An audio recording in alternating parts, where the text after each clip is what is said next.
الحمد لله وكفى وسلام على عباده الذين اصطفى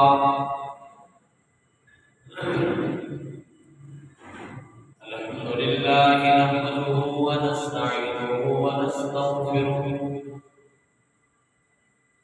ونعوذ بالله من شرور أنفسنا ومن سيئات أعمالنا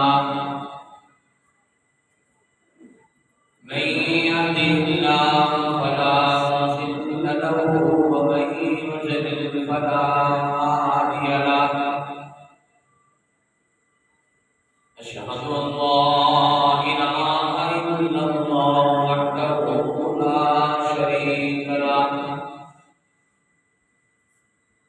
وأشهد أن محمدا عبده ورسوله أما بعد فيا أيها الناس إن أحسن الكلام كلام الله وأحسن الهدي هدي محمد صلى الله عليه وسلم إن شر الأمور محدثاتها وكل محدثة بدعة وكل بدعة ضلالة وكل ضلالة في النار اللهم صل على محمد وعلى آل محمد كما صليت على إبراهيم وعلى آل إبراهيم إنك حميد مجيد اللهم بارك على محمد وعلى آل محمد كما باركت على إبراهيم وعلى آل إبراهيم إنك حميد مجيد رب اشرح لي صدري ويسر لي أمري واحلل عقدة من لساني يفقهوا قولي سبحانك لا علم لنا إلا ما علمتنا إنك أنت العليم الحكيم اللهم انفعنا بما علمتنا وعلمنا ما ينفعنا وزدنا علما أعوذ بالله من الشيطان الرجيم بسم الله الرحمن الرحيم يا أيها الذين آمنوا اتقوا الله حق تقاته ولا تموتن إلا وأنتم مسلمون يا أيها الناس اتقوا ربكم الذي خلقكم من نفس واحدة وخلق منها زوجها وبث منهما رجالا كثيرا ونساء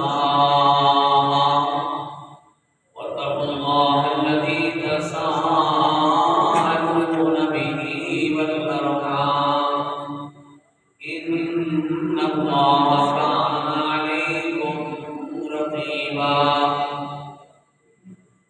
يا أيها الذين آمنوا اتقوا الله وقولوا قولا سديدا يصلح لكم أعمالكم ويغفر لكم ذنوبكم ومن يطع الله ورسوله فقد فاز فوزا عظيما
کبریائی، بڑائی، عزت و عظمت، شان و شوکت، بلندی و رفعت، حاکمیت، الوہیت، ربوبیت اور وحدانیت کے پاکیزہ کلمات اللہ وحدہ لا شریک کی ذات بابرکات کے لیے ہیں۔ ہر قسم کے جائز درود و صلاۃ و سلام نبیوں کے نبی، رسولوں کے رسول، اماموں کے امام، پیشواؤں کے پیشوا، مقتداؤں کے مقتدا، جناب احمد مجتبی محمد مصطفیٰ ارواحنا لہ الفداء صلی اللہ علیہ وعلی آلہ واصحابہ واہل بیتہ اجمعین وسلم کی پاک، پاکیزہ، مقدس، مطہر اور مبارک ذات گرامی کے لیے اللہ مالک کائنات نے انسان کو دنیا میں جو زندگی عطا کی ہے، بلا شبہ یہ اللہ کی بہت بڑی نعمت ہے، لیکن مالک کائنات نے زندگی بے فائدہ اور بے مقصد نہیں بنائی۔ یہ پیغام دیا ہے کہ اس زندگی کو اچھے طریقے سے، بہتر انداز سے اور اللہ کے بتائے ہوئے اصول سے اس کو گزارنا ہے۔ پنجابی زبان میں ایک چھوٹا سا شعر ہے، لوگ کہتے ہیں کہ چنگی یا مندی گزر جانی آخر، بہتر ہے اس کو سجا کے گزارو۔ چنگی یا مندی گزر جانی آخر، بہتر ہے اس کو سجا کے گزارو۔ یہ چاہتے ہو گزرے چنگی حیاتی، انہوں نام اللہ دے لا کے گزارو۔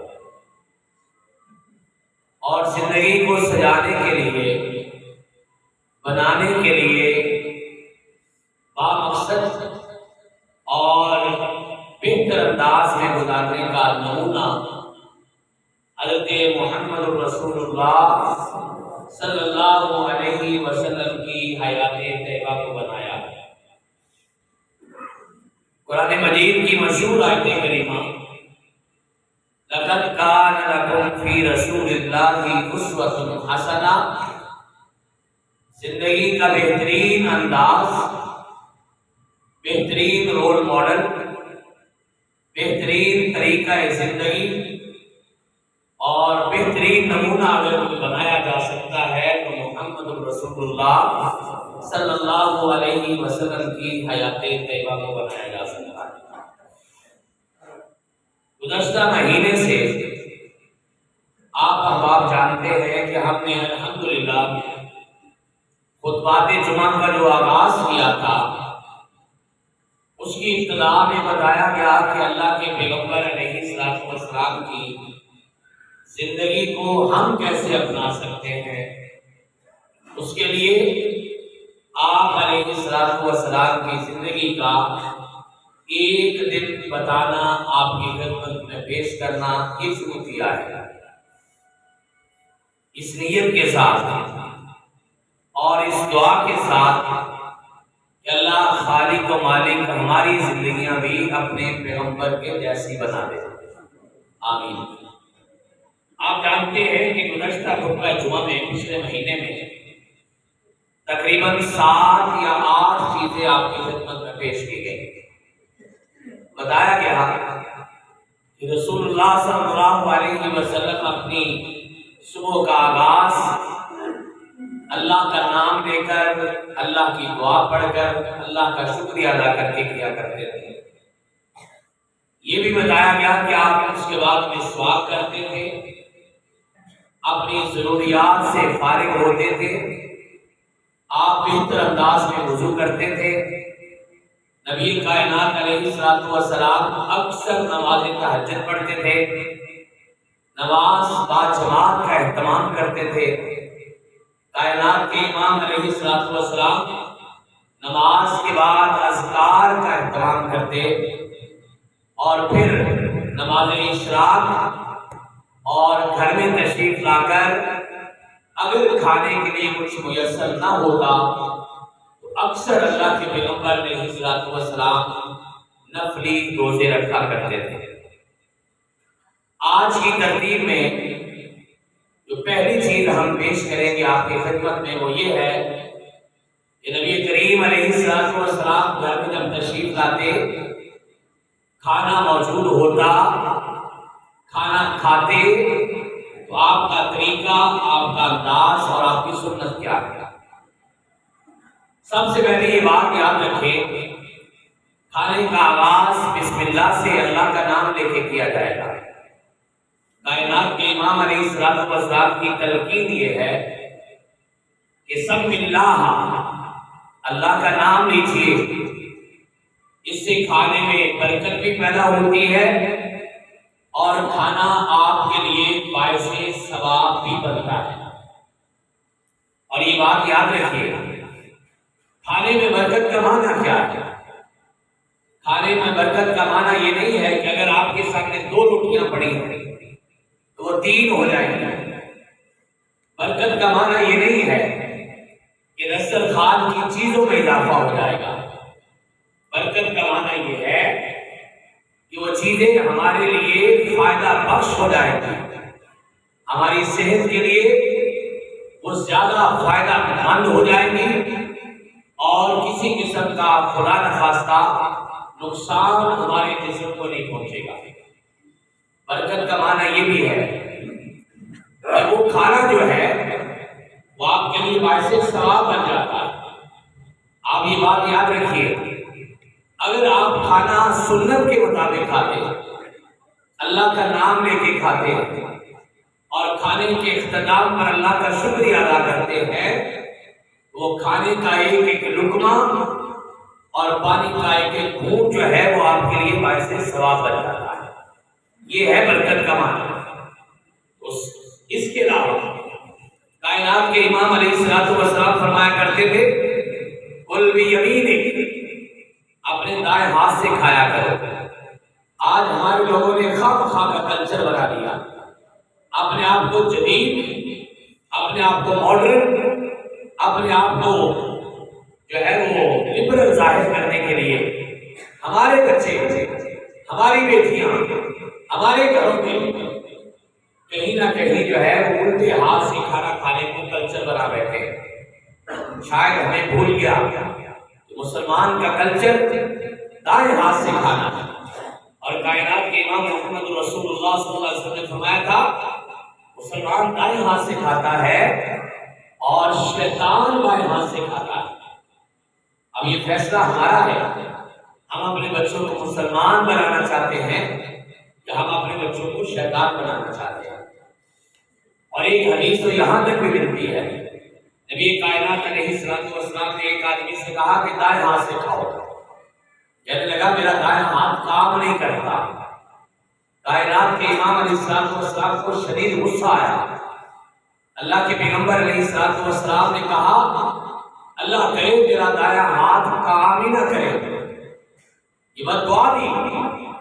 اور پھر احادیث کے اندر یہ بھی لکھا ہے اور موجود ہے کہ اپنی زندگی کے آخر تک بندہ کبھی اپنے دائیں ہاتھ سے کوئی کام نہیں کر سکا، یعنی اس آدمی کے لیے بد دعا ہے۔ رسول اللہ صلی اللہ علیہ وسلم کی جو بائیں ہاتھ سے کھاتا ہے، اور کائنات کے امام علیہ السلام کو جذباتی انسان نہیں تھے کہ چھوٹی چھوٹی بات پر بد دعا دے دیتے، ہمارے آپ کے ایسے نہیں تھے کہ معمولی بات پہ غصے میں آ جاتے یا فلے رب ہو جاتے، آپے سے باہر ہو جاتے، بلکہ اللہ کے پیغمبر علیہ السلام نے کسی وجہ سے بد دعا دی ہے۔ اور کبھی آپ اور میں غور کریں، خدا نخواستہ میں بائیں ہاتھ سے کھانا کھا رہا ہوں اور میرے لیے بھی وہی بد دعا آ جائے جو اللہ کے پیغمبر علیہ السلام نے اس آدمی کو دی تھی، اللہ پاک آپ کو اور مجھے اس بات سے محفوظ فرمائے۔ پھر یہ بھی فرمایا قل مما یلیک، جو آپ کے قریب ہے وہاں سے کھانا کھاؤ۔ ادھر ادھر اپنے ہاتھ پھیلانا اور خام خاص دسترخوان کے اندر دور دور سے چیزیں اٹھانا بندہ دیکھنے میں برا لگتا ہے، سنت کے بھی خلاف ہے، کائنات کے امام علیہ السلام کے حکم کے بھی خلاف ہے۔ اور آخری بات اس معاملے میں اللہ کے پیغمبر علیہ السلام کے بارے میں مومنوں کی والدہ ماجدہ عائشہ صدیقہ رضی اللہ تعالی عنہا فرماتی ہے، ما آب رسول اللہ صلی اللہ علیہ وسلم طعاما قط، اللہ کے پیغمبر علیہ السلام نے کبھی کھانے کے اندر عیب نہیں نکالا، ان اشتہاہ اکلہ، اگر آپ کو کھانا اچھا لگتا تو کھا لیتے، وَإِن لَمْ يَكُنْ، اور اگر اچھا نہ لگتا ترکہ، اس کو چھوڑ دیتے تھے، لیکن کھانے کا عیب کبھی نہیں بیان کیا۔ ہمارا تو یہ کلچر بن گیا ہے، گھر کے اندر کھانے کا عیب نکالنا۔ اور ایک بات میں ڈرتے ڈرتے کرنے لگا، کیونکہ ہم ایک دینی مدرسے میں بیٹھے ہیں، دینی مدرسے کے طالب علم بیٹوں کو بڑی عادت ہوتی ہے، کیونکہ میں نے بھی مدرسے میں پڑھا ہے، اس لیے مجھے یاد ہے آج تک کبھی نمک کی کمی کی شکایت، کبھی گھی کے زیادہ کی شکایت، کبھی کمی کی شکایت، میں اپنے پیارے بیٹوں سے، میں اپنے بھائیوں سے، میں اپنے دوستوں سے خاص کر یہ عرض کروں گا کہ میرا بیٹا کھانے کا عیب نکالنا یہ رسول اللہ صلی اللہ علیہ وسلم کی سنت کے خلاف ہے، اور آپ کی ساری زندگی کے نمونے میں یہ چیز شامل نہیں ہے کہ آپ کھانے کا عیب نکالیں۔ ہم گھروں میں روز جھگڑا کرتے ہیں، آج نمک کم ہو گیا، آج زیادہ ہو گیا، آج جل گیا، آج کچا رہ گیا، یہ باتیں بھی سنت کے خلاف ہیں اور یہ ہمیں قتل نہیں کرنی چاہیے۔ اگر دوسری بات رسول اللہ صلی اللہ علیہ وسلم کے زندگی کا ویسے تو 10واں طریقہ ہے روزانہ کی ترتیب میں، لیکن آج کی ترتیب میں دوسرا طریقہ، اللہ کے پیغمبر علیہ السلام اپنے گھر والوں کے ساتھ بڑا بہترین سلوک کیا کرتے تھے۔ آپ کو شاید وہ حدیث یاد ہوگی، نبی کائنات علیہ السلام نے فرمایا تھا، خیرکم خیرکم لأہلہ وانا خیرکم لأہلی، بہترین انسان وہ ہے جو اپنے گھر والوں کے ساتھ اچھا سلوک کرتا ہے، اور ساتھ ہی فرمایا میں اپنے گھر والوں کے ساتھ سب سے بہتر سلوک کرتا ہوں۔ حالانکہ آپ کے گھرانے بھی زیادہ تھے، لیکن چند باتیں نوٹ کیجیے گا۔ مسند احمد کے اندر بڑی تفصیل کے ساتھ مومنوں کی والدہ ماجدہ بیان کرتی ہیں، کائنات کے امام علیہ السلام گھر میں ایک عام زندگی گزارتے تھے۔ نمبر 2، گھر کے کاموں میں ہمارا ہاتھ بٹاتے تھے۔ میں نے مسند احمد میں پڑھا ہے، اللہ کے پیغمبر علیہ السلام اپنے سارے کام خود کرتے تھے۔ یہ بھی موجود ہے، نبی کائنات علیہ السلام کبھی کبھار ضرورت کے مطابق گھر میں برتن بھی صاف کر دیا کرتے تھے۔ یہ بھی موجود ہے، اللہ کے پیغمبر علیہ السلام نے کئی بار، عائشہ صدیقہ رضی اللہ تعالیٰ فرماتی ہیں، اللہ کے پیغمبر علیہ السلام کے گھر میں کوئی بیمار ہو جاتا، ہم میں سے کوئی بیمار پڑ جاتا، اللہ کے پیغمبر علیہ السلام خود جا کے اس کی دوائی کا، اس کی ضرورت کا، اس کا اہتمام کیا کرتے۔ یہاں تک موجود ہے کہ اللہ کے پیغمبر علیہ السلام ہمارا جسم بھی دبا دیا کرتے ہیں۔ آج لوگ اپنے آپ کو بڑا پڑھا لکھا سمجھنے لگے، اپنے آپ کو بڑا نازک سمجھنے لگے، اور اپنے گھر والوں کی ساری ذمہ داری ڈال دی، اپنی شاید کوئی ذمہ داری نہیں ہے۔ دیکھیے کائنات کے امام علیہ السلام آپ سے اور میں سے کئی گنا زیادہ مصروف تھے۔ آپ علیہ السلام آپ سے اور میرے سے زیادہ نازک بھی تھے، حساس بھی تھے، لیکن اللہ کے پیغمبر علیہ السلام نے کلچر کون سا متعارف کروایا ہے۔ اللہ کے پیغمبر کے بارے میں ایک ایسی بات ہے، اگر وہ حدیث میں نہ ہوتی تو میں کبھی بیان نہ کرتا۔ عائشہ صدیقہ رضی اللہ تعالیٰ فرماتی ہے، اللہ کے پیغمبر علیہ السلام کبھی کبھار اپنے گھر میں جھاڑو بھی دے لیتے تھے۔ آپ حیران ہوئے۔ اور آخری بات اس ضمن میں یہ ہے، کائنات کے امام علیہ السلام نے کبھی اپنے گھر میں اپنی کسی بیوی کو مارا نہیں ہے، ایک تھپڑ بھی ثابت نہیں ہے اور آج رسول کائنات کا کلمہ پڑھنے والا، آج اپنے آپ کو جدید اور ماڈرن سمجھنے والا، آج اپنے آپ کو بڑا پڑھا لکھا ثابت کرنے والا، آج مسلمان ساری زندگی سیرت کے جلسے سننے والا اور کرنے والا اپنے گھر والوں کے ساتھ ظلم بھی کرتا ہے، حق بھی مارتا ہے، زیادتی بھی کرتا ہے، مار پٹائی بھی کرتا ہے، وہ کہ آپ نے اجازت تھوڑی سی دی ہے، لیکن اللہ کے پیغمبر کی سنت میں شامل ہے کہ آپ نے کبھی اپنی کسی بیوی پر ہاتھ نہیں اٹھایا۔ یہ کلچر ہمیں اپنے گھر میں یہ پیدا کرنا چاہیے تاکہ ہمارے گھر والے، ہمارے بیٹے، ہماری بیٹیاں یہ سمجھیں اگر نبی کا امتی اتنا اچھا ہے تو وہ نبی کتنا اچھا ہوگا۔ یہ کلچر ہمیں اپنے گھروں کے اندر متعارف کروانا چاہیے، اپنے بچوں اور بیٹوں کو یہ سمجھانا چاہیے کہ اللہ کے پیغمبر علیہ الصلوۃ والسلام کی گھریلو زندگی کیا ہے۔ حضرات، تیسری بات، آج کی ترتیب میں نبی کائنات علیہ الصلوۃ والسلام انتہائی سنجیدہ، انتہائی شائستہ اور انتہائی صاف ستھری گفتگو کرتے تھے۔ صحابہ اکرام اللہ کے پیغمبر علیہ الصلوۃ والسلام کے بارے میں فرماتے ہیں، ما کان رسول اللہ صلی اللہ علیہ وسلم لعانا ولا فحاشا ولا متفشحا۔ اللہ کے پیغمبر علیہ الصلوۃ والسلام نہ تو لعن طعن کرنے والے تھے، نہ کائنات کے امام لچک گفتگو، گندی گفتگو کرتے تھے، گھٹیا بات چیت نہیں کرتے تھے، بلو دا بیلٹ گفتگو نہیں کرتے تھے، اور اہم بات یہ ہے کہ اللہ کے پیغمبر گندی گفتگو سنتے بھی نہیں تھے۔ آج کا مسلمان نوجوان اور ہماری مائیں بہنیں، بیٹیاں اور ہمارے بزرگ یہ بات کو سمجھے، بات بات پہ لعن طعن کرنے والے، بات بات پہ گندی بات کرنے والے، اپنے گھر میں گالی کا کلچر پیدا کرنے والے، اپنے بیٹوں کو گالیاں، اپنی بیٹیوں کو گالیاں، اپنے گھر والوں کو گالیاں، چھوٹی چھوٹی چیزوں کو گالیاں، یہ رسول اللہ صلی اللہ علیہ وسلم کا کلچر اور سنت نہیں ہے۔ آپ کی زندگی مبارک کے کل ملا کے تقریباً 25,000 دن بنتے ہیں۔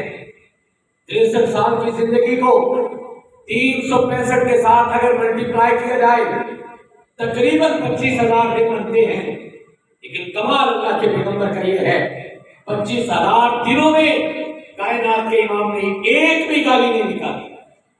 کیا خوبصورت سنت ہے، کیا زندگی ہے، ایویں ہی اللہ تعالیٰ نے نمونہ نہیں بنایا۔ اور یہ ہمیں بھی سوچنا چاہیے، میں ایک دن میں کتنی گالیاں نکالتا ہوں، میری زبان کہاں کہاں گندی ہو جاتی ہے، اور اگلی بات یہ ہے میں خود کتنی گندی باتیں سنتا ہوں جو رسول اللہ صلی اللہ علیہ وسلم کی سنت کے سراسر خلاف ہے۔ میں ساتھ ساتھ آپ کو یاد کرواتا جاؤں کہ اللہ کے پیغمبر علیہ الصلوۃ والسلام نے کھانے کے آداب بھی بتائے اور کبھی ایپ نہیں نکالا۔ نبی کائنات علیہ الصلوۃ والسلام نے اپنے گھر میں ایک عام انسان کی زندگی گزاری اور زندگی بھر کبھی اپنی ایک بیوی کو یا بیٹی کو ایک تھپڑ تک نہیں مارا۔ اور تیسری بات میں نے یہ بتائی، کائنات کے امام علیہ الصلوۃ والسلام نے 25,000 دنوں کے اندر ایک بھی گالی نہیں نکالی۔ حضرات، چوتھی بات یہ ہے، نبی کائنات حضرت محمد رسول اللہ صلی اللہ علیہ وسلم انتہائی عاجزی کے ساتھ زندگی گزارتے ہیں۔ عاجزی کی انتہا یہ ہے، کائنات کے امام علیہ الصلوۃ والسلام فرماتے انا سید ولد آدم، میں آدم کی ساری اولاد کا سردار ہوں۔ ساتھ ہی فرمایا ولا فخر، لیکن میں فخر نہیں کر رہا، میں اللہ کا آخری نبی ہوں لیکن فخر نہیں کر رہا۔ یاد رکھیے گا، فخر ایک ایسی بات ہے جو اللہ مالک کی کائنات کو انتہائی ناپسندیدہ ہے۔ کائنات کے امام علیہ الصلوۃ والسلام حدیث قدسی بیان کیا کرتے تھے، فرماتے تھے اللہ مالک کی کائنات کے الفاظ ہیں الفخر ردائی من نزعنی ردائی نزعتہ یوم القیامہ، فخر میری چادر ہے، اللہ فرماتے ہیں فخر میرا لباس ہے، اور جو مجھ سے میرا لباس چھیننے کی کوشش کرے گا